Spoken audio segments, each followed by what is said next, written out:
Welcome.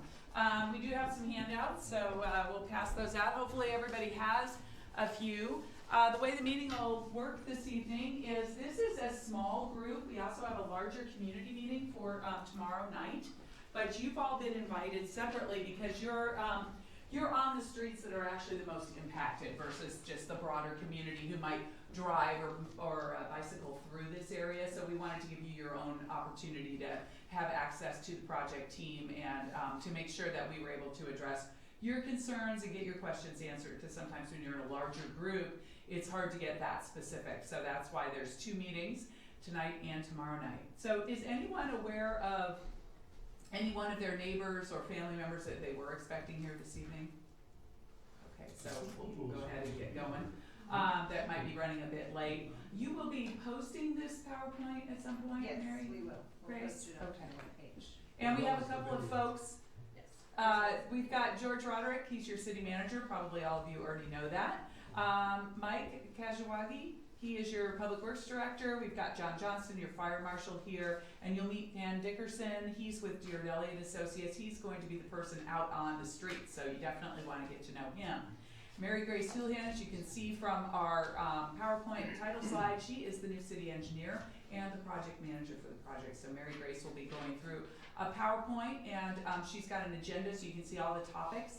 And because we're a small group, if you wouldn't mind, it would be really helpful if we could get through all that, and then we can always go back very easily into the PowerPoint slides and get Q&A going in any one of these little modules. But sometimes it's helpful to get all the information out because I do this sort of work every night of the week. In fact, last night I was in Menlo Park, and I found that when people start asking questions in the middle, we often are saying, well, in 3 slides, I have a slide that will answer that question. So with your indulgence, we'll ask Mary Grace to move quickly through her PowerPoint so we can make sure to get all your Q&A. Because I am taking meeting minutes tonight, I'm going to kind of call on you one at a time if you don't mind, and we'll be able to go back probably several times if you think of another question after you've already asked some. I will always call on somebody who has not yet asked a question first before I go back to somebody for a second or third time. So with that, I'm going to turn it over to Mary Grace, and we'll get going. So hi everybody.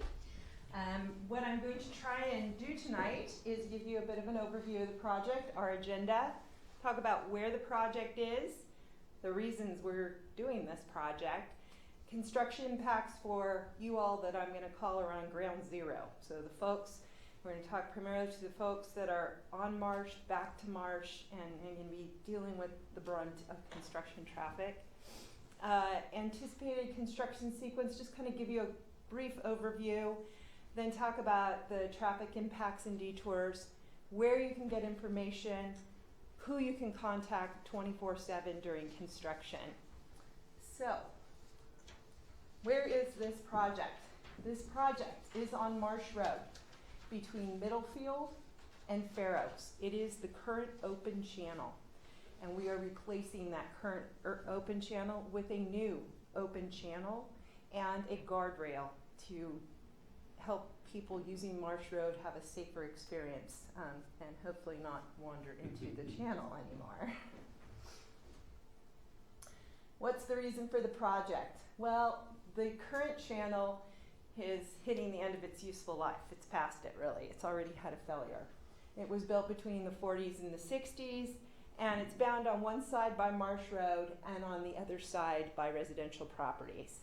Upstream and downstream of the channel, it's bound by what we call box culverts. Those are big concrete boxes that the water flows through into a piping system.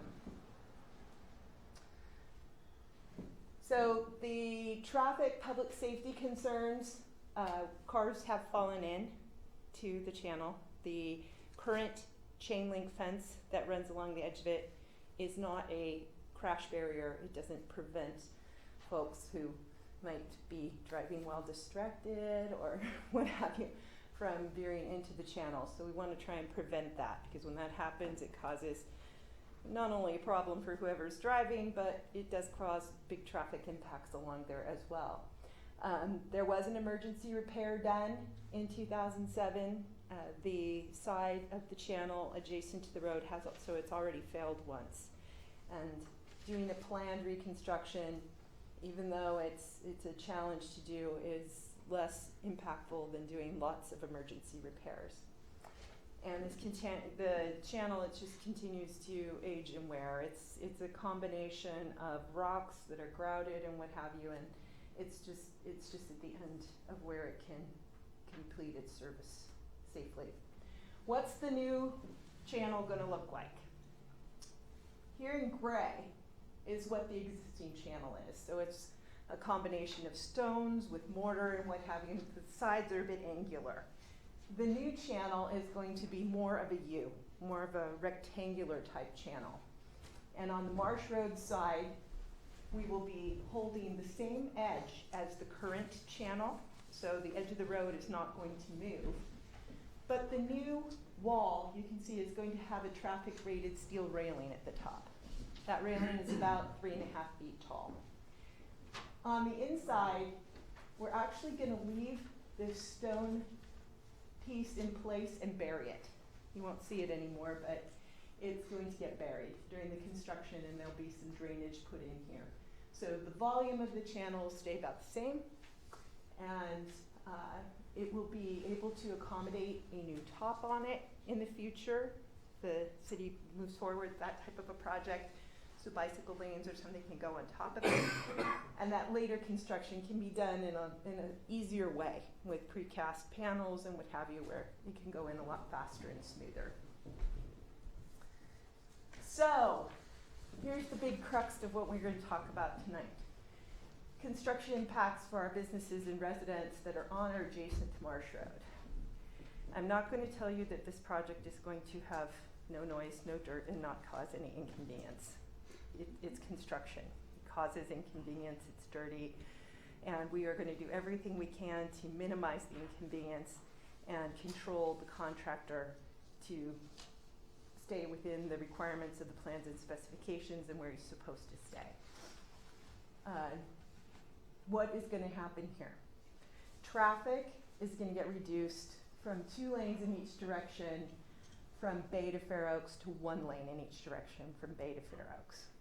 So we're going to be throttling traffic because there's going to be a diversion as folks are coming from 101 down Marsh. They're going to be diverted to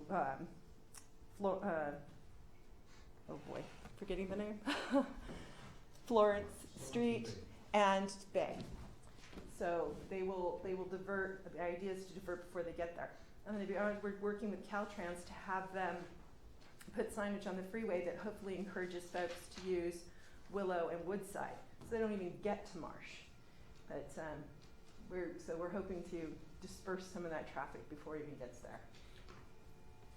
Then we're going to throttle it to this 1 lane. As they come down Marsh, then past Bay, that's going to be local residents and people that are going to service those 3 businesses on Marsh. There will be a turnaround at the intersection of Fair Oaks and Marsh. That will be manned by a flagger during all construction hours. So if folks come down to that point and they're not a local person, they're not going to be allowed to turn on Fair Oaks. They're going to be turning around and sent back.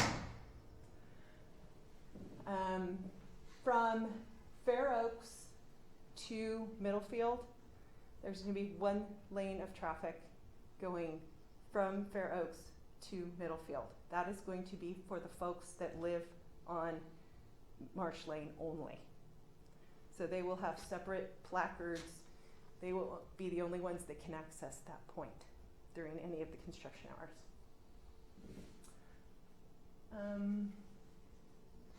There will be a delay in accessing the homes fronting on Marsh Road. The contractor will work with you, and they will have radios that when they know a resident is coming in, they'll make sure that their construction equipment pulls aside so that you can access your home. They will work with you. Ton is going to be your man. We have one gentleman here who's going to have construction going on in his house. You guys will be connected at the hip, and Ton will know when your workers need to come and make sure they can get access.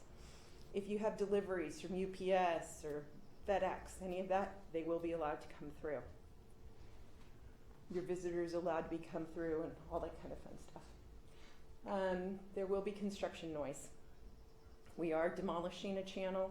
We are putting in a new channel There will be excavators, you will hear backup bells, and we will have concrete being poured for new reinforced concrete. So there will be some construction noise.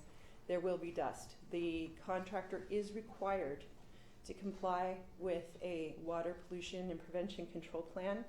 So they will have to use watering mechanisms to keep the dust down. They will have street sweepers, but there will still be an amount of dust that happens with the project. Mary Grace, before we leave this one, you've got a date up there you didn't I'm highlight, sorry, which is just May that. 31st to August 11th. When is all this happening? That's a very good point.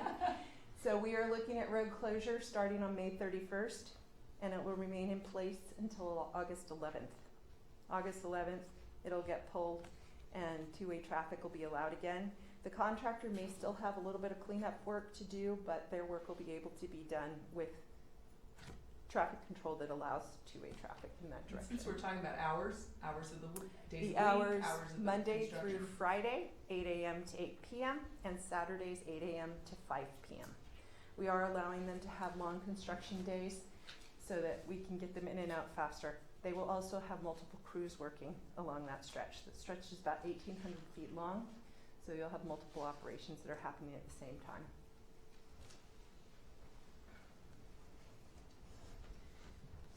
What is our sequence going to look like?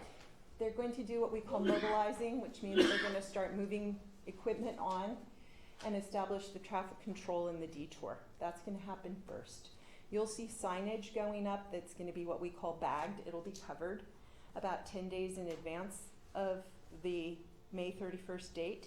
You'll also see what we call CMS boards, changeable message boards. Those are the ones that are lighted that have changing message, advising folks that, hey, this is coming, here's where you go for information, and use another route. We will close the Marsh Road and establish a temporary channel diversion. Even though the channel isn't really carrying much water right now, it does carry a little bit, and we have to accommodate just in case. So when they establish a diversion, they'll catch the water at the uphill side, put it in a pipe, and send it down to the downstream side of the channel. Then they're going to install what we call temporary shoring. That's basically a system that is going to hold up Marsh Road. So as it'll allow them to take away the rock and mortar that is holding up that edge of Marsh Road, and they'll get a temporary system in so the road doesn't cave in while they're constructing the new channel.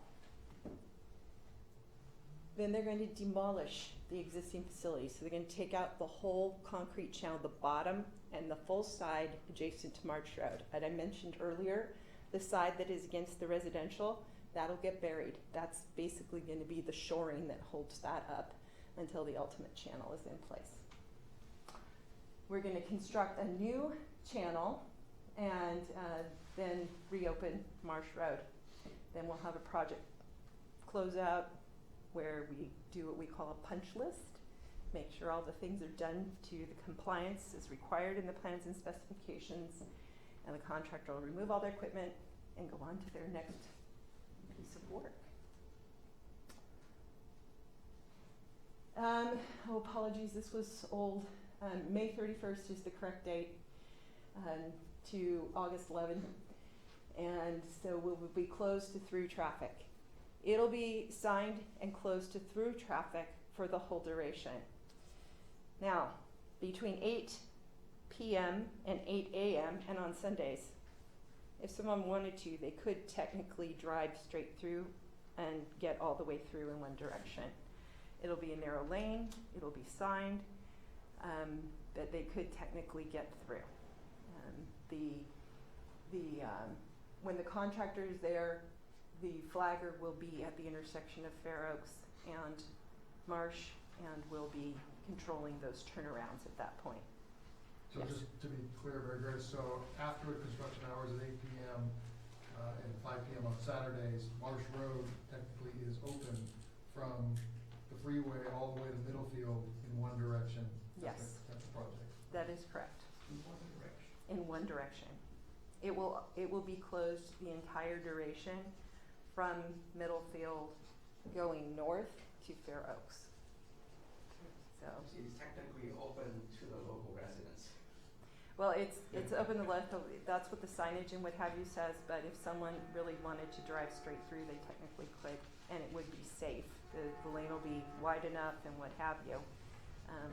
But that is something to be aware of.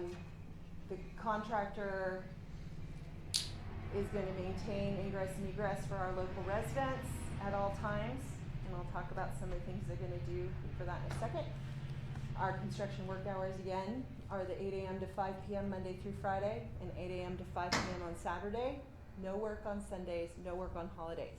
The only holiday we really have during this period is going to be July 4, which is on a Monday. We got feedback the other night of requests of a placard program, and we've spoken with the contractor about this, and they're in favor of administering this program. So we're looking for all the residents within the Fair Oaks area, and I'll show you on a map in a second, that the contractor will be contacting you and providing you placards for you and your guests to be able to access. This will help the flaggers to know that this is a resident, someone who's allowed to come through here. They are not pass-through traffic. If you don't have a placard and you're not a delivery service or something of that sort, you're going to be asked to turn around. The contractor, in speaking with them, I believe they're looking at delivering approximately 10 placards per person, and then providing a option to contact them for additional ones. They will probably even email you a placard that you can send, like if you're going to have a party and have guests coming, so that they can print it and not be delayed in getting to your home. We're looking at the residents here are not going to want to distribute these just haphazardly, because you all want to control the traffic coming through this area. So you're going to be our partners here. You guys are eyes and ears out there.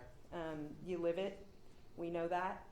And I'll show you where we've got some options for you to be giving us input, giving us feedback of what's going on out there on a day-to-day basis. So what does our detour look like? This is our simplified version. And please feel free to come up and grab one if you haven't grabbed one already. And we've adjusted this based on some feedback we've already gotten. So, we appreciate your feedback. Try and tune things up as much as we can. We are working with the traffic engineer. We are working with law enforcement. We are working with fire and police to try and keep things safe as we're working through this whole project. So, as folks are coming from the freeway down, first thing is we are working with Caltrans to get those changeable message boards to note that Marsh Road is closed to through traffic to Middlefield, encouraging folks to use Woodside and Willow. As they're coming down, there will be signage, more changeable message boards identifying that if you are going to be going westbound, you need to turn on Florence. You get down to Bay, it's going to be, you can't get past here unless you are going to these businesses to serve the businesses, or you're a resident and you have to go to the east. We will have, this is a little detail of what's going to happen at each of these little blue dots. There'll be a sign that identifies the street name, that it's closed to through traffic, and a note not to block the intersection. At the T into the street, there will be kind of a sandwich board with a lighted barrier on top that is right in the middle of the road. And those are being placed, we're walking the whole project for sign placement with the traffic engineer to make sure signs are placed so that there's adequate room to maneuver around them. And that'll be identified that that road is closed to through traffic. In addition, what we're doing, we have, I believe it's 15th and Bay that come down to a common intersection. That big red dot is now going to be a four-way stop. And we are going to be placing a flagger there at least the first few weeks, and then periodically through the project. If someone gets through there and they don't have a placard, they're being sent back. They will not be able to continue through.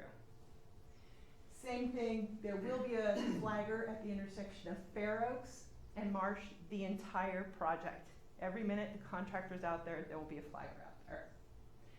In addition, we're putting four-way stops at a couple of intersections, Palmer and Fair Oaks, Holbrook and Fair Oaks, to discourage folks from, this is not a fast way to go. This is going to be a slower route for you to go, so go somewhere else. The flaggers will be accompanied, we're working with law enforcement. We have a meeting with the sheriff, CHP, and our local PDs on May 12th. And we're talking with them about support during the startup of this detour, as well as ongoing support that might be able to be provided through volunteers and what have you throughout the duration of the project, and bring them in as we're working through.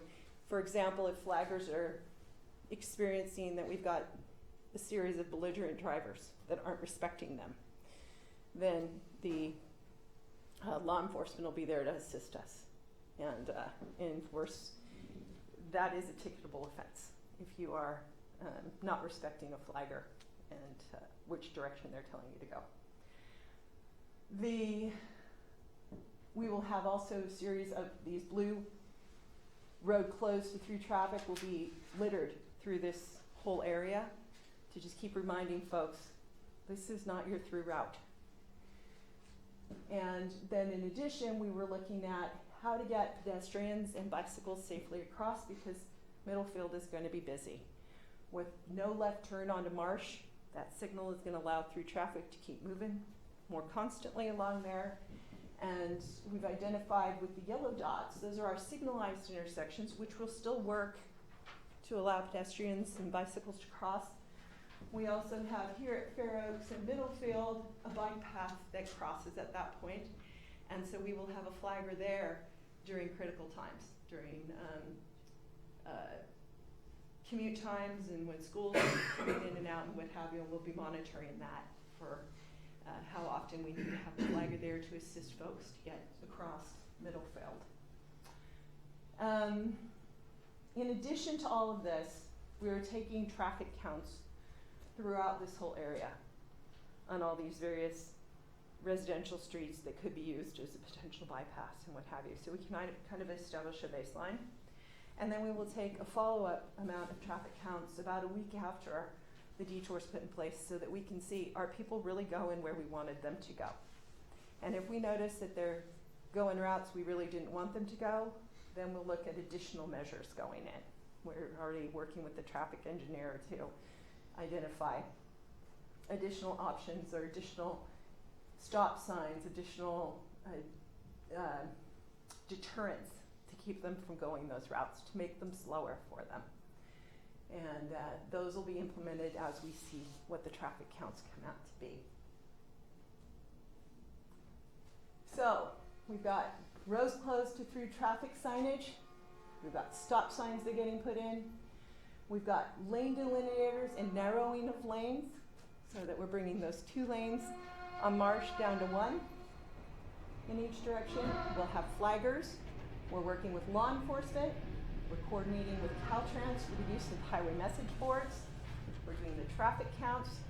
And we will be updating you all too on our website and through our monitoring and what have you. There will be a weekly update, a construction update, where Ton will be giving me his resident engineer report. That'll be going up with photos and what we're seeing of what's going on. So where can you get information? If you haven't been to our webpage already, you can you can hit that information is on our fact sheet. You can also, if you don't want to remember this address, you can go to the city website, go to Capital Improvement Projects, and click on the Marsh Road Retaining Wall Project. You can call our Public Works office. That'll come straight to me. This is what our webpage looks like.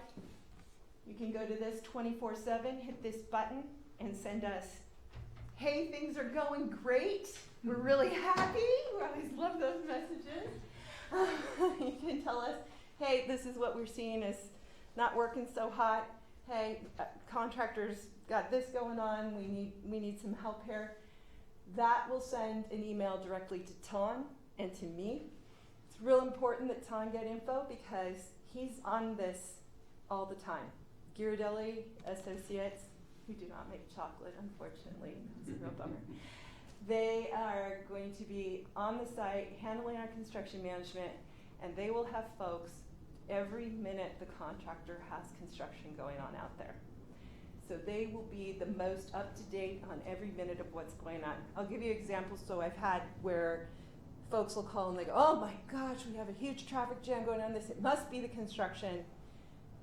No, there was an accident, or there was an emergency, and or ambulances had to get through. There was a house on fire or something like that.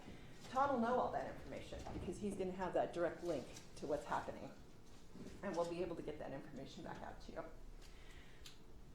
There is a 24-hour hotline as well, and that will go straight to a voicemail that goes straight to Ton's phone and his email. He will have your information. If he needs to forward it on to somebody, it goes on straight in your words on to whoever it needs to go. And that's available 24/7. So, I'm going to open this up for questions now. All right, who wants to go first? The lady in the back. Will the residents have access to the traffic count changes? Yes, we'll post that information up. So we're going to post the pre-construction counts, and we're going to post after the detours in place. And it will be per street? Yes, we'll identify all the locations, and we'll give you that information. Great. Yes, here and then back in the back row. Well, first of all, the comments about the placards or whatever, they have to be done in such a way they're not easily duplicated. If you just email it to print it on any printer, you're gonna have a million people with these placards. Okay, it's not gonna work. Okay, it has to be done the same way they do the decals for lane for the commuter lane and all that. Something that's not easily duplicated. Otherwise, you're not going to be able to enforce it. You're going to have a million people there overnight. Okay. So number one. Number two, you're going to have have a very clear marking on the street. Keep clear the from Holbrook, Palmer, and San Benito at Middlefield. Okay. Otherwise, especially during commute hours, it's going to be a mess. You won't be able to get out of the street. Okay. It's The solid street the way is it is. Palmer? Holbrook, Holbrook, Heritage, yeah. Heritage, Holbrook, Palmer, San Benito, at least. I don't know, I'm not sure, I'm not familiar with the situation of Encina and whether or not it's in our jurisdiction, okay? But what? It is, right? Okay. So all these streets, because Middlefield is backed out the way it is and nobody cares, your sign, don't walk intersection, nobody pays attention to that, unless it's really written on the road. Even then, you have a 50-50 chance, but at least it's 50-50, okay? So, and if that doesn't work, you need to put physical barriers at the town boundaries between Atherton and the county, okay? So that way people will not, and the barriers can be done in such a way that emergency vehicles penetrate them easily, okay? And the regular vehicles will not be able to. That will stop the through traffic. Otherwise, nobody's gonna, your flaggers are gonna fight with anybody, okay? All right, now, what you mentioned that the flaggers, if anybody starts, fighting with the flagger, is gonna get the ticket. No, he's gonna get the ticket just for getting to the area where he's not supposed to go. If he is not reading the signs, okay, and gets somewhere that he's not supposed to be, then he gets a ticket. And the ticket has to be equal to a red light, $490. Okay? Immediate. On the spot, no question asked. The sign is clear, local traffic only, if you don't belong here. Okay? And spot check, even if you have a placard, spot check, driver license, address. And if you don't belong here, you got a placard from somebody, too bad. Okay? Otherwise, it's gonna be a mess. Okay. Sure. Back row? I've got a couple detailed questions on the map. Mm-hmm. It shows that the basically, I guess it's generally easterly direction on which side would be local traffic Woodside would be both directions in and out, right? You couldn't make just that section, that right section of Woodside be only out. Woodside is two ways. Yeah, right, but it doesn't show that by the red line. The blue line is one direction, the red is the other. Yeah, I know, but this will be through traffic all the way up Woodside too, Correct. non-local traffic. This is just showing the detour. Okay, well then Yeah. maybe I don't understand. So what's gonna happen on Fifth, is this gonna be both directions then? That is correct. Okay, and also then on Willow too? Yeah, the through streets where we're directing traffic to are Willow, Ringwood after June 20th when school's out, Fifth, and Woodside. Okay, and That's where we want folks to go. and so these people will not be considered local traffic? No, the only local traffic will be into the residential, so these signs will be as you enter the residential streets. So This is, Middlefield will be a through street going all the way through. So this is along with this point. So if people come up through Palmer Park and thinking they're gonna go home this way, they wouldn't be allowed in, right? Yes, they will. Will they? Yeah, they'll be able to go on Middlefield. Okay, what Middlefield? So I was thinking the blue lines were only the local. Oh, yeah, my apologies, no, that's showing the detour. Okay. Yeah. And that, I know we're good. Okay, wonderful. Good, yes, sir. So, on Marsh, once you get past the North Fair Oaks part, coming toward Middlefield, I don't believe there are any driveways from Atherton Homes onto Marsh. There's about 12 homes that, Well, there are, how many? Yes. Well, once you get into the trees, someplace there aren't any anymore, right? that's correct. There are not driveways in the first 300 or 400 feet after you leave Middlefield. And I don't see why you don't just close off the road, wherever that is, that people won't need access anymore. You just close it off permanently. Otherwise, you're gonna have people who are sneaking through at night and on weekends, and they're gonna get used to that, and Because people live on Marsh have to have access out to Middlefield. well, They can't go the other way, there's only one street going to Middlefield. One direction. no, It's it one will be direction. open in one direction. Right, going to Middlefield now. Right. Yeah. You can't close that. Right. Well, right now you're talking about, We need to leave it open for emergency service. Emergency service will always be able to get through. So does that mean all the ambulance, right now that's emergency route, so does that mean all the ambulance, everything else still gonna be using Marsh? Going just in the southerly direction, the northerly will get rerouted. Okay. If there is a critical, I'll tell you, I've had before where they get a hold of the CM, they say, we gotta get through. They hold folks and they let them through. I mean, public health and safety is number one. Somebody's life is number one. Anybody that had an emergency on that street, they go up the wrong way to get to them. Yes, they would get a hold of our on-site CM. They'd say, hold the traffic at Fair Oaks, we're bringing an ambulance through, we're going there now. And that's what happens. Other questions, Jim? Yeah, you mentioned that, if a local resident on Marsh needs to get to the house by the flagger, they will radio ahead or they will communicate with somebody to make sure everything's clear. That is And correct. now my question is, when we wanna leave the property, what do we have to do? Do we have to notify somebody? Do we? There'll be- Or do we just drive down? There'll be activity, they'll be watching you the whole way. You will not be able to go northbound, you'll only be able to go But we towards. don't have to notify anybody to No. clear the route and we No. just make right hand. You'll turn come and- out, You mean there, east. they'll always have You mean spotters. east. That Yeah, way is east. it's North actually, is this way. okay, East is this way, west is this way, that is south. Yeah, that's a little, yeah, the arrow's actually a little bit odd in this area, but, yeah, going towards Middlefield, you'll just be able to come out, there'll be spotters at all times. The contractor will have spotters for all equipment at all times. Okay. Anybody else? Yes, back row. What's the definition of local traffic? Local traffic is who lives there, Where? Lives where? in this Fair Oaks area. So only people that live in Fair Oaks on what, this side of the railroad tracks, where all areas get 500?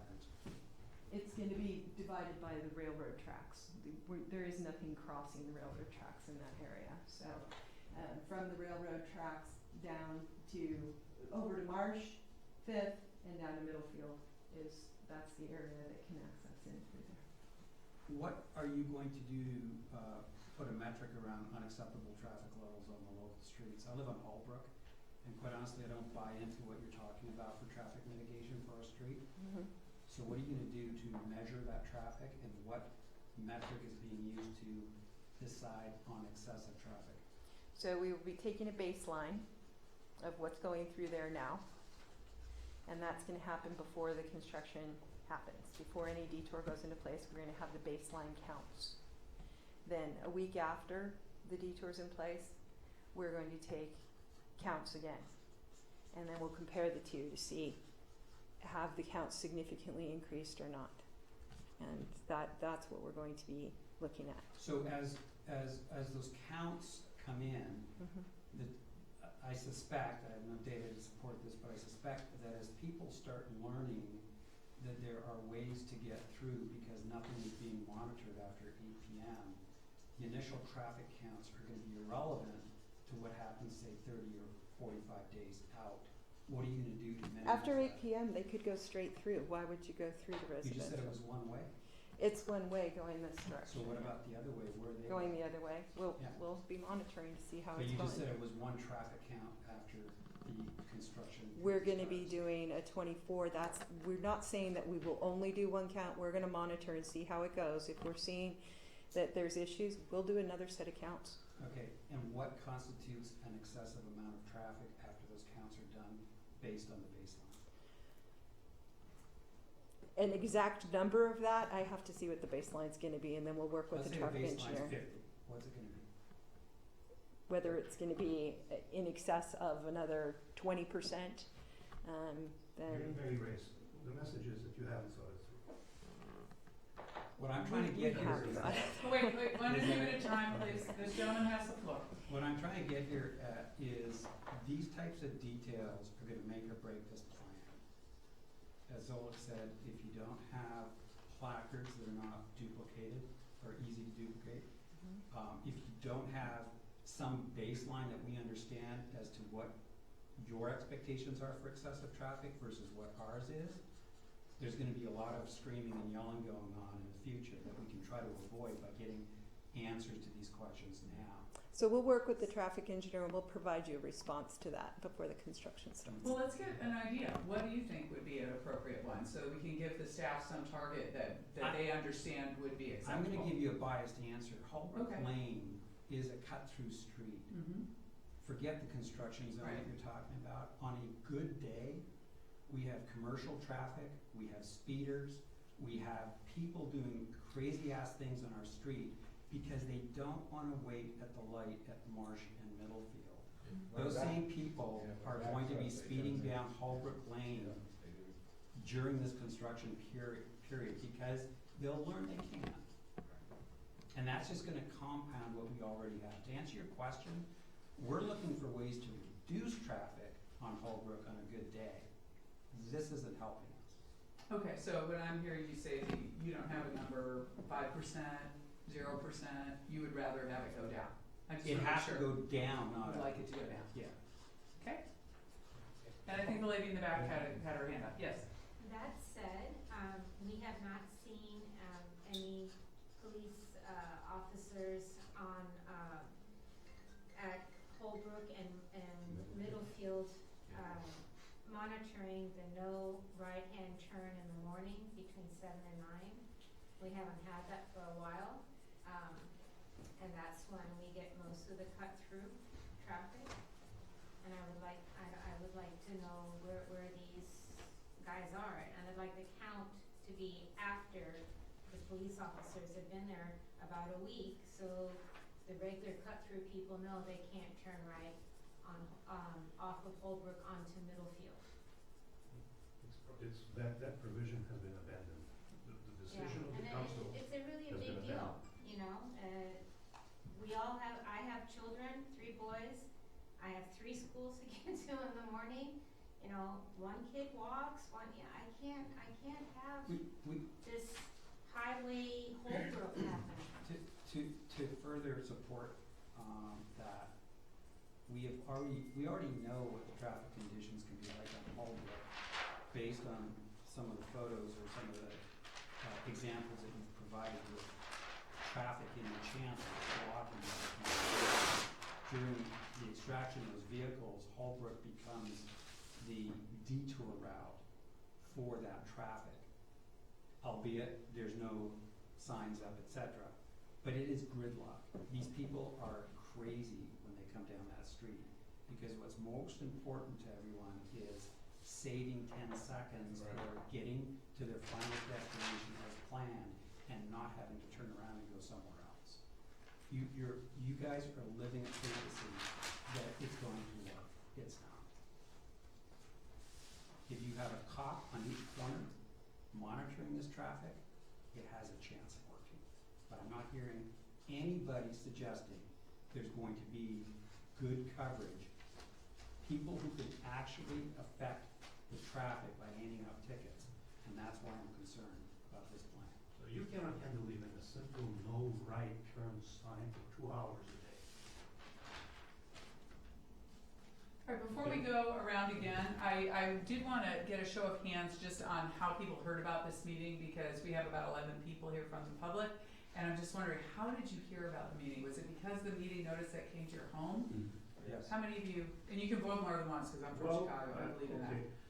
So about 3/4 of you got that, and that's why you're here. How about word of mouth? Anybody hear from that? Okay. And what about next door? Okay. Any other ways that you heard about it? Because a couple of you have voted. Oh, great, newspaper. And was there just one person who saw it in the newspaper? Well, the newspaper article that I read a week or two ago said there were gonna be 2 meetings, Mhm. and then when this thing came out in the mail, it said 1, so, you know. Well, again, because you were here early, but for the folks who got here a little bit tardy, this meeting is strictly for you who are most impacted. Tomorrow night's meeting is for the larger community, just because we really wanted to spend time with you and hear these concerns and get these very specific type questions out tonight. And that's So tomorrow, exactly- feel that's- free to send people tomorrow night. Oh, I thought there wasn't a tomorrow night. There is a because of tomorrow this, night. So, but that makes sense. And Yeah, that's why what this is so small, because we really wanted it to be just your neighbors. Because I found, again, when you have a large group, maybe we'll get 100 people tomorrow night, who knows, bicycle people, all kinds of people. And then it's hard to have this level of That's gonna be in detail. Jennings, but not here. So that'll be good. Okay, any other way besides mailers, next door, word of mouth, newspaper, anything else before we move on to some other questions? Okay, thank you, that's helpful. And I believe I cut you off a tiny bit, and then we'll go back to the lady with her hand up. Well, we need to make sure, I need to go on Anthony Sherman to deliver the message. This will not, you cannot enforce it. It's a fantasy. You will not be able to enforce it no matter what you do, okay? Placards, very well manufactured, yes, they will have some effect. Most importantly on the people that will try to cut through 15th and Bay, okay? But further than that, you will not be able to enforce it, okay? You have to physically close the streets. There's no other way.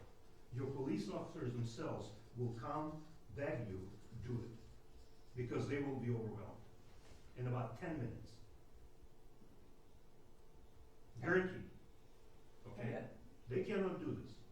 It's impossible for human beings to control this traffic. I don't care how many flaggers, okay, and what you're gonna do with them.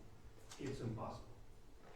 All right, I was gonna call a lady, and then this gentleman who hasn't spoken yet, and then we'll come back around the guy in the back row. Yes, ma'am? I would just like a commitment of, before you take the traffic count, to have an officer monitoring the no right turn off of Holbrook Lane and onto Middlefield in the morning, at least the week before.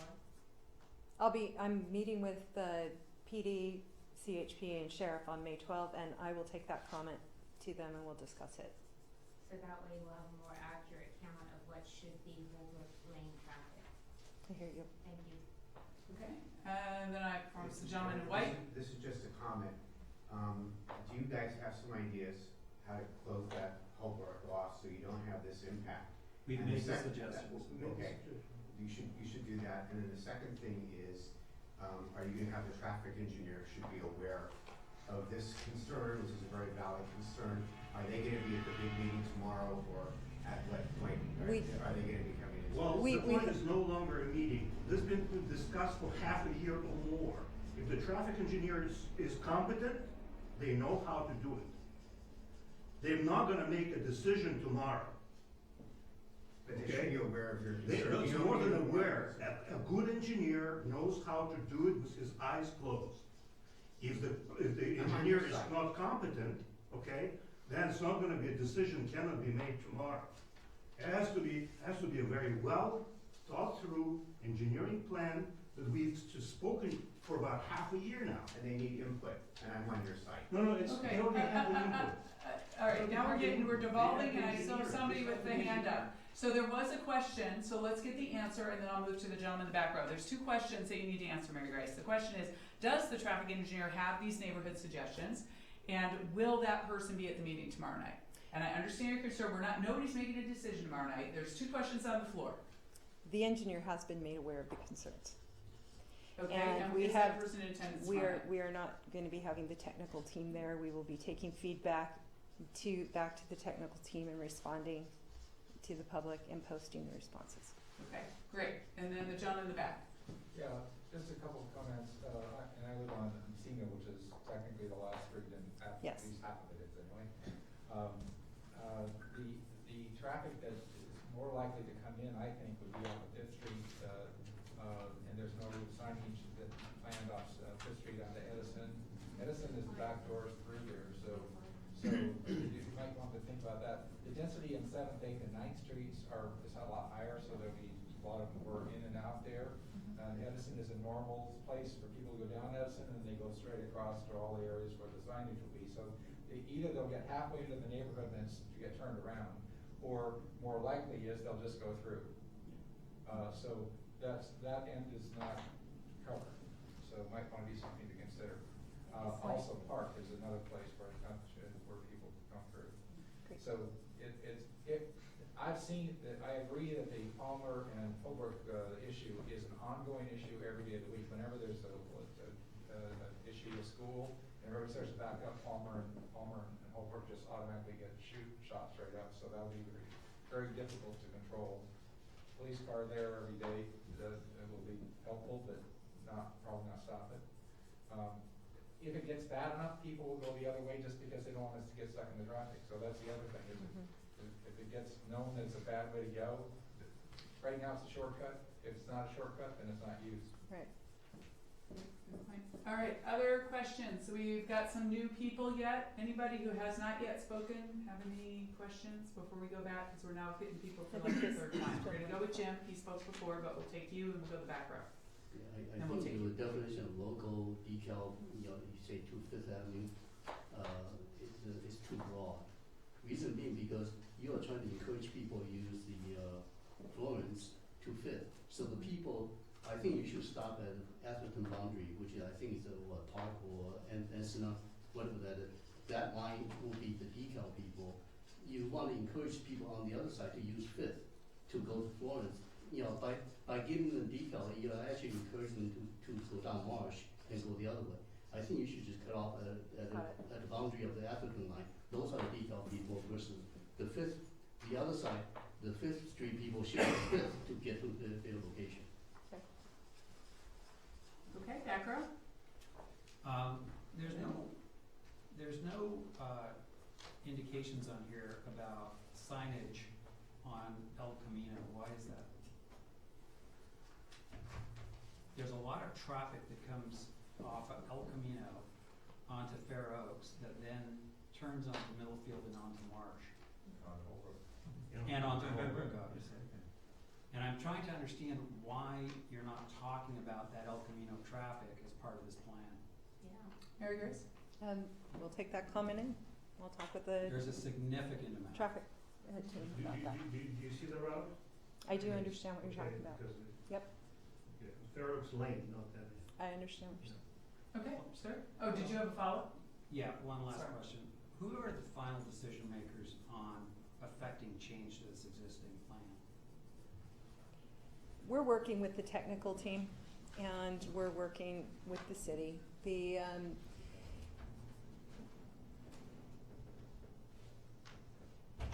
I hear that there's skepticism and what have you. We have folks that this is their career. They are traffic engineers, they look at the statistics, they look at how the traffic routes and what have you, and it's important that we take that expertise into account of what we're doing. These are the guys stamping and signing these plans. We're gonna have to get the route in place, and then we are gonna have to monitor and see what's going on. It is gonna be important. It is going to be a combination of the signage, it's going to be a combination of working with enforcement. We are gonna have to be diligent through the whole thing. There is no doubt. And feedback from those that are affected. That's right. Along the way. That's important. Who's the final decision makers on this traffic plan? That's gonna be the engineering team. Of So what how come they don't have the counts yet? I'm sorry? How come they don't have the counts yet? The counts are being taken in the next week or two. We do have, They should we have have, counts we already. have counts that have been done in the last year that we have through the With whole and area. right turn enforcement or without? Sir, you keep cutting in, this gentleman was waiting, and so let's be respectful to your neighbors. Thank you. Sir, and then we'll come back to you and we can I'm ask still these not other sure I have questions. an answer to that. I agree with you. So, I hear what she's saying is the technical team. I hear that you're not happy with that answer. Does the city manager weigh in? Does the council ever get to this? That's, I think, some curiosity. So, or has this been delegated to the engineering team, which is what I'm hearing? It's an operational plan, so the traffic engineer and the project team are the ones that make that decision. And Based that's on your city expertise. manager. So And I this, do weigh in on it, and just in terms of here at the meeting, listening to concerns, you and I were engaged in an email exchange over the weekend, so yeah, I have a say in it as well, but I'm not making the final decisions, that's the expert in the room, which is the traffic engineer. great. And he will not be present. Okay, yes, sir. So, I agree, I have two things. I agree that enforcement is really key here, and are we getting help from the sheriff, and from Menlo Park Yes, in enforcing this? yes.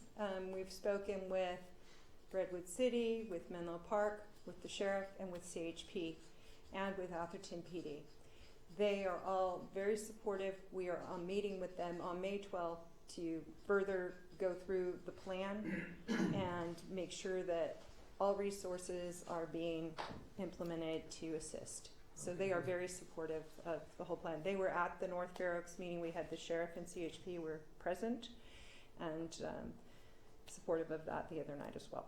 And you got a second one. Yes, and years ago, we actually closed off 17th Avenue and created Holbrook. And I guess the people in North Fair Oaks were very aggravated by that. But I wonder if people's views have changed on that now, and they consider a temporary closure at the border. They said very clearly at the meeting at their council that they're gonna close the Bay and 15th. They told Mary Grace very clearly. They accused Mary Grace of abandoning them because there's no plan. We don't have jurisdiction over this. And they stood up and yelled at the top of their lungs that we're gonna close, if you don't close it, remember that? If you don't close it, we're gonna close it, 15th and Bay. All right, let's get Mary Grace, Okay, could you so answer the actually question what was they, about what they Holbrook. were looking for was that up at 15th and Bay on the plan that went out to bid, it didn't have all of the signage identified, and then there was an addendum issued during the bidding for additional signage. We had not posted up the plan that identified these additions of these road closed signs up at those locations as yet. When we presented them, the individuals who were animated about that said, thank you, that's what we were looking So for. I'm not really talking about signs. I mean, we put physical barriers up, which turned into two cul-de-sacs. Yeah, so the folks at the meeting, Either on a temporary or a permanent basis. yeah, so the folks at the meeting the other night, they also commented that they understood they have to be able to get access to their homes as well. That their visitors have to be able to get in their deliveries and what have you. So what they were looking for was a controlled, and what they were pushing for was the placard system. And that was brought up numerous times, that we consider doing something of that sort. They also brought up the ideas of putting in stop signs periodically too, because they recognize the more inconvenient it is to get through, the less likely someone is going to want to go that way. If it's slower, they're not going to want to go that way. So they brought up a number of things that we have actually responded to. This was all the comments that were brought up the other night, and our responses and how we've addressed them. But the issue that Mr. Zolik is talking about was the issue of not having identified in the original construction document, putting the road closed to through traffic signs at Bay and 15th. All right, and we're gonna go back to you, and then we'll take the lady in the back. You're good? Okay. Yes, ma'am. I'm sorry, but I still don't understand why we couldn't have a temporary closure at the Atherton border like this gentleman I'm going to let the suggested. city manager give some background on In that. 2011, the incident that you're talking about, Larry, there was a trial closure of Holbrook Lane. That actually ended up at the council meeting in 2011. I think Zolik actually spoke. Excuse I me, don't know if there you were there was as well. never any closure in 2011. I've got I've lived minutes, there. well, And I've got there's minutes of the never- council meeting where it was discussed. Let's No. put it that way. Well, there may be a discussion, but it was not closed. That So it was discussed in 2011 by the city council. I believe Zolik was at that meeting and actually made public comments during the meeting. The city attorney said the town cannot close a road, even on a trial basis, at a regional boundary between two jurisdictions without going through a full environmental process to do so, and involving the county and other agencies. We can't do that. There's a case, Hawaiian Gardens in Long Beach, that proved that out. He brought that to the council's attention, and the issue was dropped. Well, and this is when the decision was made to put a no right turn sign, because of, at least what we hoped, at least would, reduce the traffic, because, but it's not, in the beginning it did work, and then it's been abandoned, okay? Unless we call the police, okay, and when it gets really bad, okay, so nobody enforces it, so. Well, I heard tonight that was definitely a concern. I heard Mary Grace commit to getting back to law enforcement to see if they can't get some enforcement out there prior to the traffic count, so that you have a more pure traffic count, which I think was her request. So let's see if we can have some success with that. Is there any new topic? We've gone around with several of you multiple times. So anything else you want to capture, we can let you go. Maybe see some warriors or some sharks tonight. Yes, ma'am. I have one really stupid question. No I live on stupid Heritage questions. Court, and there are only 4 houses there. I mean, it's very short, our back fence is on Marsh Road. So your Marsh I Court. noticed on this that it's going to be available only to local traffic. Now, we have a lot of company, you know, they come visit. Mhm. I mean, they're not gonna have to have a placard to get into our street, are they? They're not gonna be accessing Marsh Road. We're gonna tell them, you know, they'll be coming on Middlefield. Now, if they're coming on Middlefield to your home, They're not gonna need a placard. no one's going to stop them. Yeah, because nobody can go anywhere. I mean, Yeah, everybody comes in let's there face to go it. the other direction, not Middlefield. Yeah, all you folks are the ones that are going to want to control traffic going Yeah. in and out here. You're going to want to control how placards get out and distributed. The contractor's not going to give them to anybody other than the folks in this area. It'll be up to But the we won't folks. have to give them to somebody who's coming to visit. No, if they're coming in off of Middlefield and they're coming straight to your All right, home, yeah, they'll be able to thank come you. to your home. Great. All right, anybody else before we let you go this evening? And remember, you can come back tomorrow night and have some additional conversation with us. And tomorrow night's meeting is? 7 o'clock over at the park in the pavilion. And then we're gonna be typing up these notes and the responses and posting them as soon as possible, probably That's- next week. That's correct. And so again, look for that website. You've got all 3 documents, and if you don't, we have plenty of copies. And if Anything you- else before we let you go? Going once? If you have additional questions, if you have additional concerns, please email us. Please give us a call. We're happy to try and answer your questions and do the best we can. Yes. And use the button. Thank you very, very much for being here. Yes. Construction